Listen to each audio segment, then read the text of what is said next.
नमस्कार, आप देख रहे हैं ब्रेकिंग न्यूज। आज 4 नवंबर हो गया। 6 तारीख को प्रथम चरण का मतदान है। सभी पार्टियों ने अपनी पूरी शक्ति लगा रखी है, लेकिन आज हम बात करेंगे खगड़िया के बेलदौर सीट की, जिसमें इस बार कहा जा रहा है कि महागठबंधन के जो उम्मीदवार हैं मिथिलेश निषाद, वह जदयू के कई बार वहां के विधायक रहे पन्ना लाल को कड़ी टक्कर दे रहे हैं।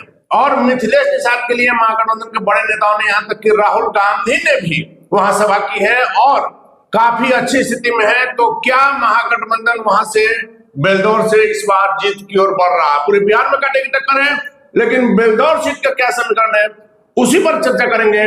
उसी को आपको विस्तार से बताएंगे हमारे साथ बिहार के राजनीतिक विश्लेषक सुमन कुमार। सुमन जी, बेलदौर सीट खगड़िया का काफी चर्चा में, राहुल गांधी से लेकर के मुकेश सहनी, तेजस्वी यादव, सभी लोग इस पर लगे हुए। बिल्कुल लगे हुए हैं। लगने वाली बात है, खगड़िया की बड़ी महत्वपूर्ण सीट है। सबसे बड़ा बात तो ये है कि कुर्मी बाहुल्य क्षेत्र है और जिसका नतीजा है कि पन्ना लाल पटेल, देखिए 2008 में ये सीट अस्तित्व में है परिसीमन के बाद से, और उस पर लगातार 3 बार जीत पन्ना लाल पटेल ने किया है, 2010, 15 और 20।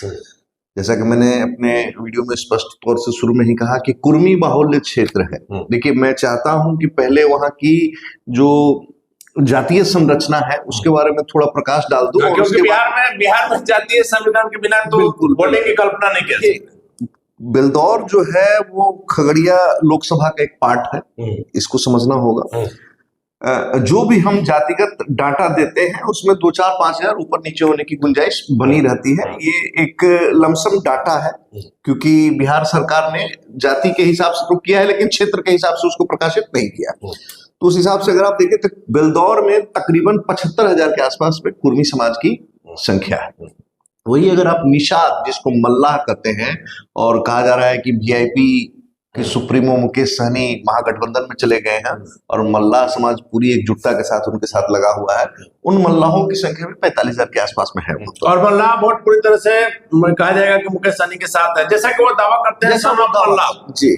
इसके अलावा अगर आप बात करते हैं तो आरजेडी महागठबंधन की अगर आप बात करते हैं तो वहां पर यादव वोटों की भी संख्या अच्छी खासी है, 35,000 से कम वहां यादव भी नहीं है। अब इसके अलावा दलित भी तकरीबन 40,000 है। पासवान समाज भी, पासवान के वोटर 8,000 के से कम, 10,000 से कम पासवान भी नहीं है।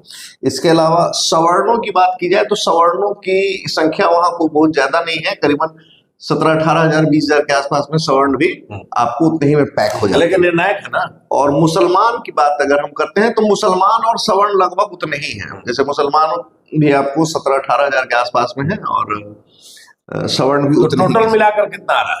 तकरीबन 3,06,644 के आसपास में संख्या थी 2020 बिहार विधानसभा चुनाव। इस बार कुछ कम, हालांकि लोकसभा चुनाव में वो संख्या करीबन बढ़कर 3,20,000 के आसपास में, लेकिन कुछ घटा है, वो गई थी। अब तो एसआईआर में हर विधानसभा में कुछ, लेकिन अगर आप संख्या 3-20 ही मान लेते हैं, 3-15-20 मान लेते हैं, तो क्या समीकरण? पिछले बार जो विधानसभा का चुनाव हुआ था उसमें 57.76% वोटिंग हुआ था।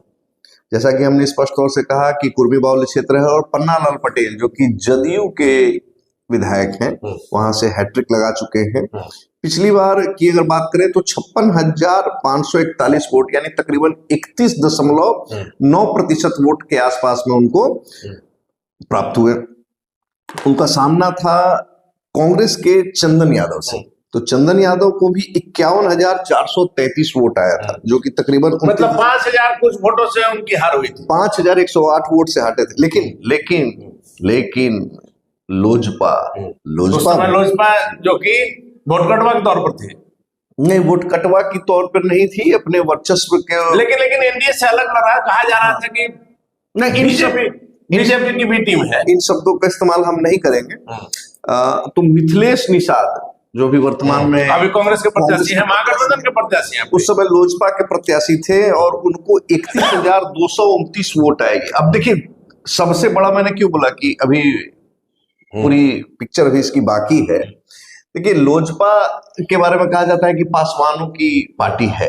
हालांकि चिराग पासवान हमेशा से कहते हैं कि भैया हम तो हर A to Z काम करते हैं। पासवानों की आबादी वहां आपको बहुत ज्यादा नहीं है, और लोजपा प्रत्याशी ने 31,229 मतलब यानी उनका अपना जनाधार है पब्लिक के बीच में? नहीं, अपना जनाधार ही नहीं है। देखिए, मिथिलेश निषाद नाम है उनका पूरा।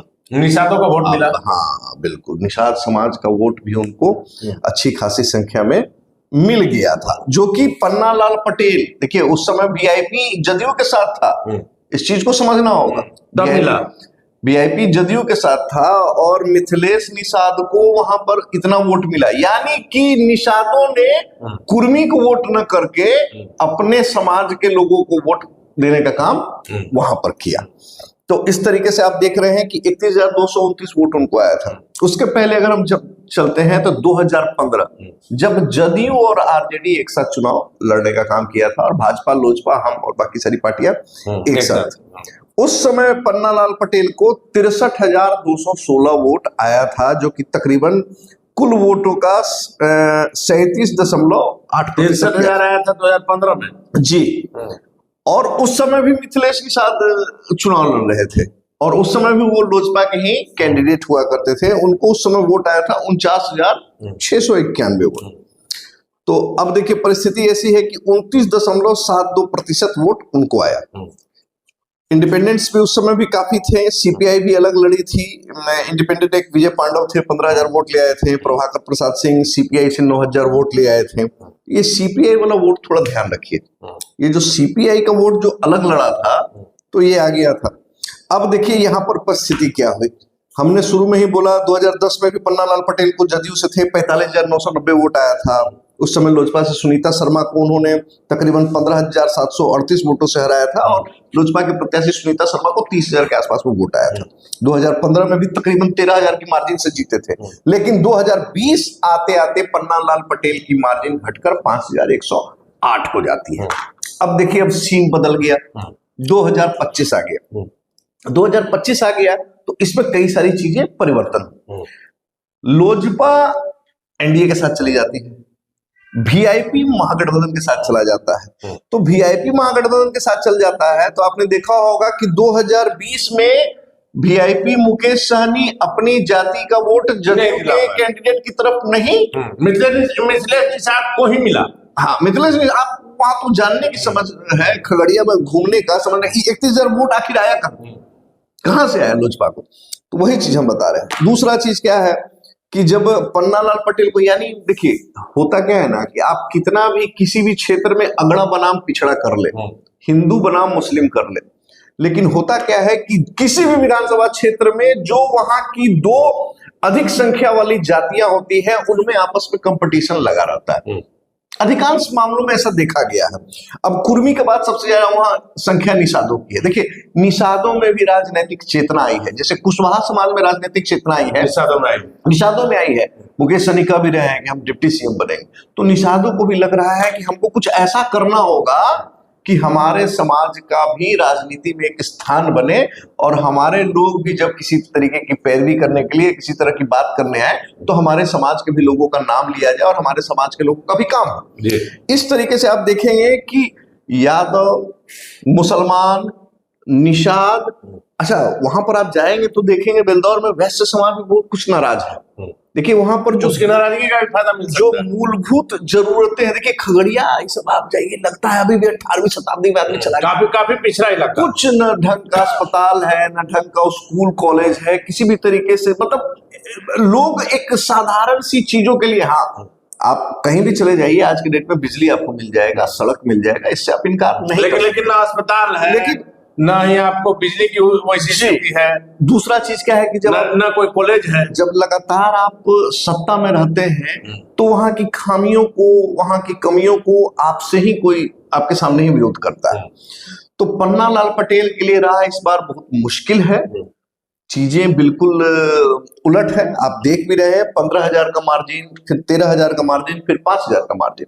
तो जिस प्रकार से बेलदौर विधानसभा का जो जातीय स्ट्रक्चर है, जातीय समीकरण है वहां का, उस समीकरण के हिसाब से आप देख रहे हैं तो निषाद, यादव, दलित, मुसलमान, देखिए दलितों में भी बहुत तरीके के जातियां हैं और एक नागड़ जाति भी आती है, उसकी भी संख्या करीबन आपको 12-14 हजार के आसपास में। तो ये सारे लोग जो हैं इस बार चाह रहे हैं कि एकजुट हो जाए, तो माना जाए ना उनके विरोध में कि पिछली बार जब 2 बार अगर एलजेपी से मिथिलेश निषाद को अच्छा वोट आया है, हाँ हारे उसके बावजूद वोट अच्छा कराया, परसेंटेज अच्छा आया, इस बार महागठबंधन का साथ मिला है, तो वहां का जदयू का किला ढह सकता है। देखिए, जदयू का किला ढह सकता है, नहीं ढह सकता है, इस पर हम कुछ स्पष्ट नहीं बोलेंगे, लेकिन जो परिस्थितियां हैं वो पन्नालाल पटेल के अनुकूल नहीं दिख रही हैं, क्योंकि जैसा कि हमने बताया कि 17,000 सवर्णों का भी वोट है, कांग्रेस के प्रत्याशी है, जाहिर सी बात है कि कांग्रेस के नेताओं का भी वहां पर क्षेत्र में भ्रमण होगा, और लगातार आप 3 बार से जब जीतते आ रहे हैं, मैंने आपको, और उसके बावजूद मूलभूत समस्याएं हैं। अगर आज आप बिजली की बात करते हैं, सड़क की बात करते हैं, तो किसी विधायक की ये हैसियत नहीं है कि वो कह सके कि ये मेरी देन। देखिए, इसके लिए आपको आदरणीय मुख्यमंत्री का नाम लेना ही पड़ेगा। बिहार सरकार ने जो इतना बेहतरीन काम किया, लेकिन इसके अलावा क्षेत्र के लोग बात करेंगे कि विधायक जी आपने क्या किया आपके तरफ से। अभी आपको याद होगा कि 3 बार जीत करके भेजे, आपने क्या किया। अभी आपने देखा होगा, कुछ दिन पहले हम लोग तरारी विधानसभा क्षेत्र से आए हैं, उपचुनाव में विशाल प्रसाद जीत कर आते हैं बीजेपी के, और 9 महीने में 950 करोड़ की योजनाएं लेकर चल जाते हैं, अपने स्तर से लेकर चल जाते हैं। तो वहां पर तो जनता सवाल करेगी कि भाई विधायक जी आपके तरफ से क्या हुआ। मुख्यमंत्री जी ने जो काम किया, जो रोड का काम किया, जो बिजली का, तो मुख्यमंत्री जी को रहने दीजिए, फिर आपको क्यों चुने जी। सबसे बड़ी बात तो इस बात पर वहां पर स्थितियां पन्नालाल पटेल के अनुकूल नहीं दिख रही हैं। हालांकि 6 तारीख को चुनाव है, क्या कुछ होगा ये तो वोटिंग के दिन पता चलेगा। 14 तारीख को वोट जब गिना जाएगा, काउंटिंग होगा तो पता चलेगा। लेकिन इतना तय है कि बेलदौर में जो वर्तमान विधायक है पन्नालाल पटेल जी, जनता की भावनाओं पर नहीं उतर पाए हैं। वैसे में मिथिलेश निषाद, जो कि लगातार 2 बार से लड़ रहे हैं, लोजपा से अच्छा वोट ला रहे हैं, और इस बार महागठबंधन का साथ मिल गया है, जनता की समस्याओं पर जनता के साथ खड़े नजर आते हैं। और सीधा आरोप है कि वर्तमान विधायक ने कोई काम नहीं किया है, ना कोई कॉलेज है, ना कोई हॉस्पिटल है। वैसे में जनता जाए कहां। सड़क की स्थिति है, यदि आप खगड़िया के अंदर घूमेंगे तो आपको आज भी लगेगा कि मुख्यमंत्री नीतीश कुमार का जितना विकास की जो बात है, खगड़िया में आपको अंदर के गांव में नजर नहीं आएगा। वैसे में मिथिलेश निषाद के लिए इस बार गिरा आसान नजर आती है, वर्तमान विधायक पन्नालाल के लिए काफी मुसीबतें खड़ी है। क्या कुछ होगी तस्वीरें देखने वाली बात होगी। फिलहाल बने रहे ब्रेकिंग न्यूज।